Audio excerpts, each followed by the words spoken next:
அதனால விசுவாசத்தினால அவன் ஏதோ வானத்துல பரலோகத்துல தேவன் இருக்கிறான்னு விசுவாசிக்கல, என் கூட தேவன் இருக்கிறார், என்னோடு கூட அவர் வாழ்ந்து கொண்டிருக்கிறார். அப்படி அவன் வாழத் தொடங்கும் போது தேவனுக்கு பிரியமாக வாழத் தொடங்கி விட்டான். ஏன்? கூட என் ஆண்டவர் இருந்தா என்னுடைய ஆக்டிவிட்டிஸ் மாறும், என் பேச்சு மாறும், என் செய்கை மாறும், என் குணாதிசயம் மாறும், எல்லாம் மாறும். ஒருவேளை நாம கொஞ்சம் கோவப்படுறவங்களா இருப்போம், கத்துவோம், தூக்கி போட்டு அடிப்போம், உதப்போம். உனக்கு ஆண்டவர் சொல்வாரு, உடச்சு முடிக்கிற வரைக்கும் அமைதியா இருப்பார் ஆண்டவர். சில நேரத்தில் வீட்டில் பெரியவங்களை பார்த்துருக்கீங்களா? சவுண்டு போடும்போது அப்படியே ஃபர்ஸ்ட் கொஞ்சம் என்ன செய்வாங்க, வேணா சவுண்டு போடாதீங்க, நல்லா இல்லை அப்படிம்பாங்க. ஆனா பிரச்சனை பெருசாகும் போது அவங்க என்ன ஆயிடுவாங்க, அப்படியே அமைதியாகிடுவாங்க, பேசவே மாட்டாங்க. எல்லாம் முடிஞ்சு கிடிஞ்சு நம்ம அப்படியே உட்காந்துருக்கும் போது அப்பா ஆரம்பிப்பாங்க, இப்போ இது தேவையா? அதே மாதிரி தான் நம்முடைய ஆண்டவரும் ஃபர்ஸ்டே உணர்த்துவாரு, வேணாம், பிரச்சனை வருது, சட்டையை போட்டு வெளியே போயிரு, உனக்கு நல்லது. நாம போக மாட்டோம் பாருங்க. அது எப்படி? நம்ம யாருன்னு காட்டி ஆகணும்ல. பிரச்சனை பெருசாகி ரிமோட் உடஞ்சி எல்லாம் முடிஞ்சு கதை முடிஞ்ச பிறகு அப்படியே ஒரு ஓரமாக உட்காந்துருக்குமா ஆகணும், ஏன் உனக்கு இருக்குது, இது உனக்கு தேவையா? இப்ப அதான் பெரியவர் இருக்கிறார் வீட்டுல. இந்த தேவன் உன் கூடவே இருக்கிறாருங்கிற தாட்டு வர வர வர வர வர உன்னை அறியாமலேயே உன் சவுண்டு மாறும், உன்னை அறியாமலேயே உன் குணாதிசயம் மாறும். சவுண்டு போடாதீங்க, வேணாம், ஏன்? தேவன் இருக்கிறார். டிவியில சினிமா பார்க்காதீங்க, வேண்டாம், ஏன்? தேவன் இருக்கிறார். வீட்டுக்குள்ள அசுத்தமான கெட்ட வார்த்தைகளை பேசாதீங்க, ஏன்? தேவன் ஒருத்தர் வீட்டுக்குள்ள உட்கார்ந்து இருக்கிறாரு, அவர் அங்கே இருக்கிறார். தேவன் உண்டென்று நீங்களும் நானும் பெயர் அளவில் தான் ஆவிக்குரியவர்கள். நம்ம என்ன சொல்லிட்டு இருக்கிறோம்னா, மற்ற சபகாரங்களை பார்த்து, பாரம்பரிய சபகாரங்களை பார்த்து நம்ம சொல்லிட்டு இருக்கிறோம், அவங்க பாரம்பரிய கிறிஸ்டின்ஸ். அவங்களா யாரு? பாரம்பரிய கிறிஸ்டின். ஏன்? அவங்ககிட்ட ஆவியும் இல்லை, உண்மையும் இல்லைங்க. நாம் ஆவியானவர்கள், ஆவியானவர் நம்மோடு கூட இருக்கிறார். இருந்தா இனி ஏன் கத்துற? ஆவியானவர் உன் கூட இருந்தா ஏன் ரிமோட்டை போட்டு உடைக்கிற? ஆவியானவர் உன் கூட இருந்தா ஏன் பாத்திரத்தை தூக்கி போட்டு உடைக்கிற? ஆவியானவர் உன் கூட இருந்தா ஏன் 4 வீடு கேட்கற மாதிரி கத்துற? ஏன்னா நீ தேவன் இல்லைன்னு நீயே உன் செய்கையில சொல்லிக்கிட்டு இருக்கிற. தேவன் இவன் கூட இருக்கிறாருன்னா, கார்ல எதிரில் ஒருத்தன் வந்துட்டானா என்ன பண்ணிடுவ? என்ன பண்ணுவான்? அப்படிங்குவோம். இல்லைன்னா காரை விட்டு இறங்கிடுவோம். நான் யார் தெரியுமில்ல, அடிச்சு பின்னிடுவோம் போட. ஏன்னா பக்கத்து சீட்ல யாரும் இல்லை, ஆண்டவர் இல்லை. ஆண்டவர் நம்மோடு இருக்கிறார். தேவன் உண்டென்று, அவர் உண்டென்று நம்பனால்தான் அவன் தேவனோடு கூட சஞ்சரித்தான். அவன் லைஃப்ல தேவனை கூடவே வச்சுக்கிட்டான். போகும்போது வரும்போது. முடியுமா? முடியும். முடியும். முடியாட்டி இங்க இருக்காதே. முடியும், கண்டிப்பாக முடியும். நீங்க சர்ச்சில் பேசுறவங்க வீட்டில் எப்படி பேசுறீங்க கொஞ்சம் ஆராய்ந்து பாருங்க. ஏன்னா சர்ச்சில் தேவன் இருக்கிறாருன்னு நீங்க நம்புறீங்க. உங்க ஆக்டிவிட்டிஸ் இங்க அமைதியா இருக்கு, பொறுமையா இருக்கு, சவுண்டே கிடையாது. நான் ஒரு சிலர்லாம் கேட்பேன், நம்மகிட்ட பேசும்போது அப்படிம்பாங்க, உங்க ஆக்சுவல் சவுண்டே இதானான்னு கேட்பேன். நான் ஒரு தடவை பேங்க்குக்கு போயிருந்தேன். போன உடனே இந்த ஃபார்ம் கிடைக்குமா அப்படின்னு அந்த அம்மா என்ன இப்படி பார்த்துச்சு. நீங்கள் எப்பவுமே இப்படி தான் பேசுவீங்களான்னு கேட்டுச்சு. சில நேரத்தில் தீர்க்கதரிசி எங்கே வேணா இருப்பாங்க. ஏன் என்ன நல்லா சவுண்டாக பேசுங்க அப்படின்ச்சு. இல்லை ஃபார்ம் கிடைக்குமா இப்படி கேளுங்க. ஏன்னா அந்த அம்மாவுக்கு காது கேட்காது போல, என்னன்னு தெரியாது. நான் தீர்க்க தரிசனமாக எடுத்துக்கிட்டேன். ஓ நம்ம கொஞ்சம் இப்போ என்னவா இருக்கிறோம், பவ்யமாக பேசுறது நடிக்கிறது நல்லா தெரிஞ்சிச்சு போல, நார்மல். தேவன் எங்க இருக்கிறாரோ உன் கூட இருக்கிறான்னு எல்லா இடத்துலையும் உனக்கு தோணிருச்சுன்னா நீங்க எல்லா இடத்துலையும் ஒரே மாதிரி தான் பிஹேவ் பண்ணுவீங்க. அதனாலதான் அவன் சொல்றான், தேவன் உண்டென்று. ரெண்டாவது, அவனுக்குள்ள ஒரு பெரிய விசுவாசம் இருந்துச்சு. என்ன சொல்றது? தம்மை தேடுகிறவர்களுக்கு பலன் அளிக்கிறார். ஏனோக்கு என்னங்க பலன்? கொஞ்சம் யோசித்து பாருங்க. ஏனோக்கு என்ன பலன்? அவனுக்கு ஒரு பலனும் இல்லை. அவன் எடுத்துக்கொள்ளப்பட்டவன். அவன் ஒரே ஒரு பலனை தான் எதிர்பார்த்தான். என்னன்னா, அவனுக்கு ஒரு நியாய தீர்ப்பை பத்தி சொல்லப்பட்டிருந்துச்சு. உலகம் அழிய போதுன்னு நியாய தீர்ப்பு. அந்த நியாய தீர்ப்பு வரப்போகுதுன்னு ஜனங்களுக்கு அவன் என்ன செஞ்சான்? முன்னறிவித்தான். யூதா 14 முன்னறிவித்த உடனே அவன் தேவனோடு கூட சஞ்சரித்தான். இப்ப இவன் எதிர்பார்த்த பலனெல்லாம் ஒன்னே ஒண்ணு, ஆண்டவரே இந்த உலகம் அழிய போகுது, நீங்க எனக்கு வெளிப்படுத்திட்டீங்க, நான் உங்களோட சஞ்சரிக்கிறேன், உனக்கு என்ன வேணும்? எனக்கு ஒண்ணு வேணாம், நான் அந்த அழிவிலிருந்து நான் தப்பிக்க வேண்டும், உங்களோடு கூட வரணும். இது ஒண்ணுதான் பலன். இப்ப நம்ம இவ்வளோ பேர் இருக்கிறோமே, இத்தனை பேர் சபைக்குள்ள இருக்கிறோமே, உங்கள எத்தனை பேர் விசுவாசிக்கிறீங்க கர்த்தருடைய வருகை வரும்போது நான் மறுரூமாகி போவேன்னு? நான் உபதேசத்தை சொல்லல, நான் இப்படி ஒரு உபதேசம் இருக்கே நம்புறீங்களா அப்படி கேட்கல. நான் கேட்கறது அப்படியே திடீர்னு மறைஞ்சு மறுரூமாகி நான் அப்படியே வானத்துல பறந்து போவேன். எத்தனை பேர் நம்புறீங்க? நடக்குமா அப்படின்னா நம்மளையே நான் சொல்லுவேன், அநேகருக்கு இப்படி நடக்குங்கிற நம்பிக்கை இல்ல. உபதேசம் ஓகே, உபதேசத்தின்படி கரெக்ட் தான். ஆனா அது மறுரூமாயி அப்படியே டங்குன்னு மறைஞ்சு அப்படியே மறுரூமாயி அப்படிலாமா நடக்கும்? அப்படி நடக்குங்கிற பலன் உண்டு என்று நீங்கள் நினைப்பீர்களானால் உங்களுடைய வாழ்க்கை முறையே வேற மாதிரி இருக்கும். இப்ப பாருங்க, ஏனோக்கு வருகை வந்து எடுத்துக்கொள்ளப்படும் போல அவர் பிரியமானவனாய் வாழ்ந்ததுனால எடுத்துக்கொள்ளப்பட்டார். நான் சொல்றது உங்களுக்கு புரியுதா? ஏனோ காலத்துல என்ன வரல, வருகை வரல, ஆனா அவர் என்ன செய்யப்பட்டார்? எடுத்துக்கொள்ளப்பட்டார். இதுதான் ஆண்டவர் எனக்கு சொல்லி கொடுத்தது. வருகை வரும் வருகை வரும் நீ போதிச்சுக்கிட்டே இருக்கிற உண்மை, அதுல எந்த மாற்று கருத்தும் இல்லை. ஆனால் நீ ஏன் வருகைக்கு முன்பாகவே எடுத்துக்கொள்ள கூட கூடாது? உன்னுடைய வாழ்க்கை தேவனுக்கு பிரியமாய் இருக்குமானால் கர்த்தர் வருகை வரைக்கும் காத்திருக்க வேண்டிய அவசியம் இல்லை. உன்னை தன்னோடு கூட வைத்துக் கொள்ளும்படி கர்த்தர் எடுத்துக்கொண்டு மேலே போவார். அப்ப நான் எதை எதிர்பார்க்கிறேன்? நான் எப்படி வாழ்றேன் வாழ்க்கை? ஏனோக்குடைய வாழ்க்கை எப்படி இருந்துச்சு? பிள்ளை குட்டிகள்லாம் இருந்துச்சு, மனைவி இருந்துச்சு, எல்லாம் இருக்கிறாங்க, அத்தனை பேரும் இருந்தாங்க. ஆனாலும் அவருடைய வாழ்க்கை யாரோடு இருந்தது? தேவனோடு கூட சஞ்சரிச்சு குமாரதையும் குமாரத்தைகளையும் பெற்றார். அவர் குடும்ப வாழ்க்கை கரெக்டா வாழ்ந்திருக்கிறார், எல்லாம் பண்ணிருக்கிறாரு. ஆனா அவருடைய இருதயம் யாரோடு இருக்குது? தேவனோடு இருக்கு. அவருடைய எதிர்பார்ப்பு எதை பத்தி இருக்குது? என்னைக்காவது ஒரு நாள் ஆண்டவர் என்ன செய்வாரு? இந்த அழிவிலிருந்து காப்பாற்றுவார், எனக்கு வேற எதுவுமே தேவையில்லை. அந்த தாட் அவருக்குள்ள அதிகமாக ஆக ஆக அவர் தேவனோடு கூட சஞ்சரிக்க சஞ்சரிக்க சஞ்சரிக்க ஒரு நாள் வந்தது.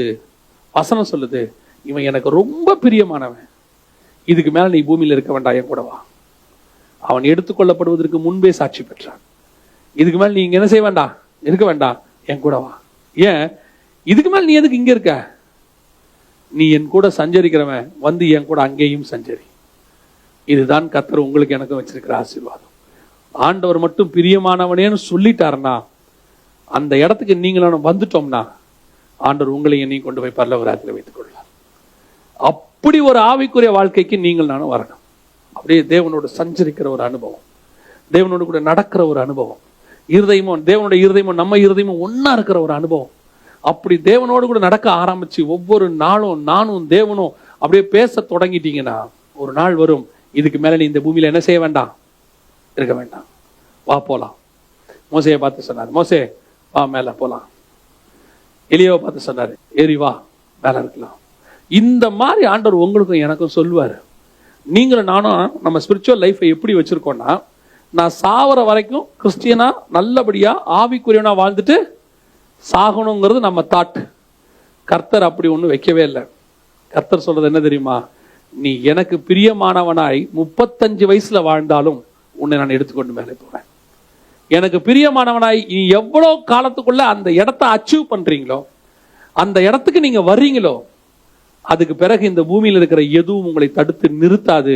கர்த்தர் உங்களை தன்னோடு கூட எடுத்துக்கொண்டு மேலே போவார். நம்முடைய விருப்பமே எப்படி இருக்கு? நான் சாவர வரைக்கும் ஒழுங்கா வாழ்ந்துட்டு சாகணும், நல்ல ஒழுக்கமான வாழ்க்கை வாழ்ந்துட்டு சாகணும், நான் நல்ல பேர பிள்ளைகளை பார்த்துட்டு சாகணும். ஆண்டவர் சொல்றாரு, அப்படின்னா நீ இன்னும் இங்கேதான் இருப்ப. ஏன்னா உன் விருப்பமே எது மேலதான் இருக்குது? பூமி மேலதான் இருக்கு. ஆண்டவரே, நான் எப்போ உங்க கூட வாழ்வேன், நான் எப்போ உங்களை சந்திக்க போறேன், நான் உங்களோடு கூட வாழணும். அப்படி ஒரு முடிவெடுங்க.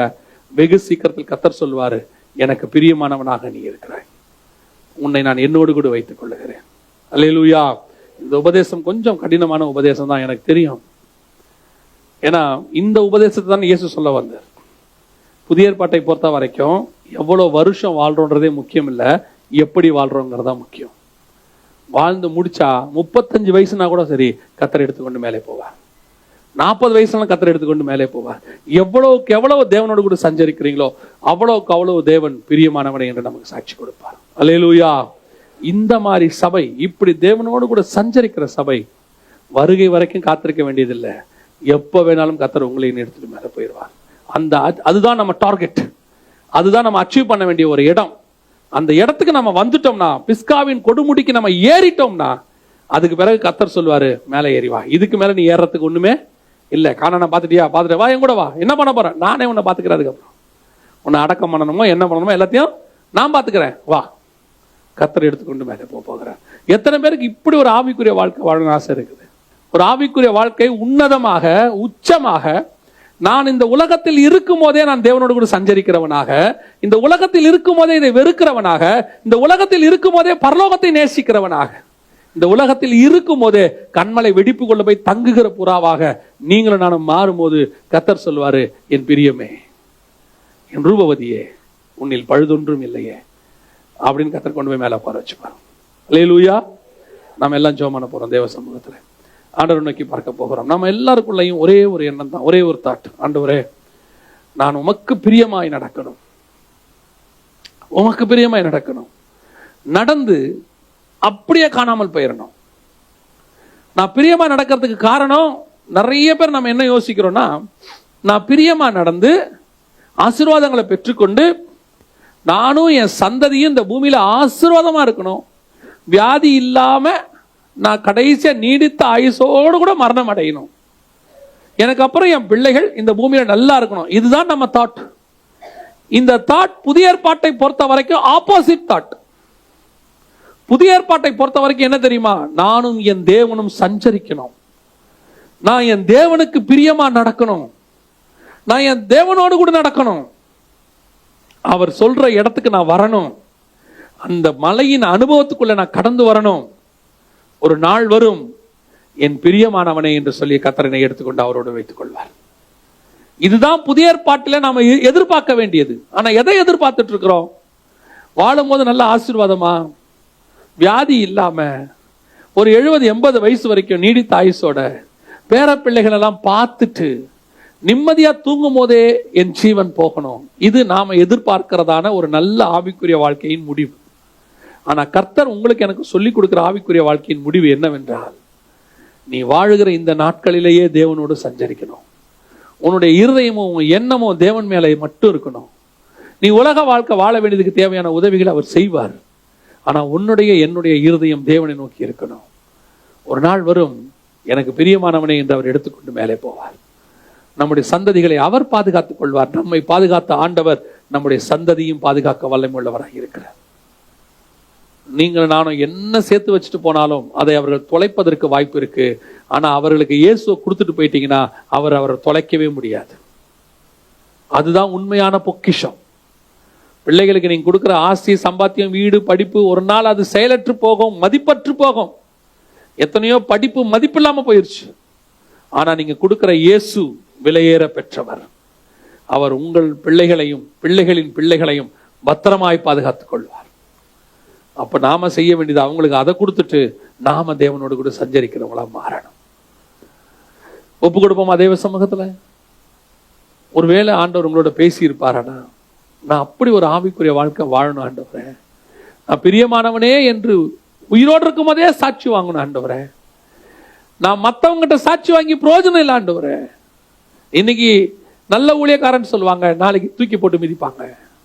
இன்னைக்கு செய்தி நல்லா இருக்கும்பாங்க, நாளைக்கு நல்லா இல்லம்பாங்க. அவங்க மார்க் போடுறவங்க ஆண்டவரே. ஆனா எங்களுக்கு சாட்சி கொடுக்கிறவர் ஒருவர் இருக்கிறார். அவர் பரலோகத்துல இருந்து சாட்சி கொடுப்பார். என் பிரியமான புருஷனாகிய தானியேலே, என் பிரியமான ஏனோக்கே, என் பிரியமே, என் ரூபவதியே என்று அவர் சாட்சி கொடுப்பார். நாங்க அப்படி வாழணும். ஒப்பு கொடுப்போமா? சர்வ வல்லமை உள்ள எங்கள் ஆண்டவரே, தருமையான காலை வேளைக்காய் ஸ்தோத்திரம். எங்கள் திருச்சபையானது உமக்கு முன்பாக எப்பொழுதும் சாட்சி உள்ள திருச்சபையாக, உன் வாயிலிருந்து சாட்சியை வாங்குற திருச்சபையாக ஆண்டவரே, பெரையா தெசலோனிக்கரை பார்க்கிலும் நாங்கள் இன்னும் சாட்சி வாங்குறவர்களாக எங்க சபையில் இருக்கிற ஒவ்வொருத்தரும் உமக்கு பிரியமாய் நடக்க, ஒரு ஏனோக்கை போல ஒரு நல்ல மனவாட்டியாக எங்கள் சபை மாறட்டும் ஆண்டவரே. கிருபையுள்ள கரத்துல ஒப்பு கொடுக்கிறோம். கேட்ட வசனங்கள் 100க்கு 100 பலன் கொடுப்பதாக எங்கள் ஆண்டவர் இயேசுவின் நாமத்தில் ஒப்பு கொடுத்து ஜெபிக்கிறோம் எங்கள் ஜீவனுள்ள நல்ல பிதாவே.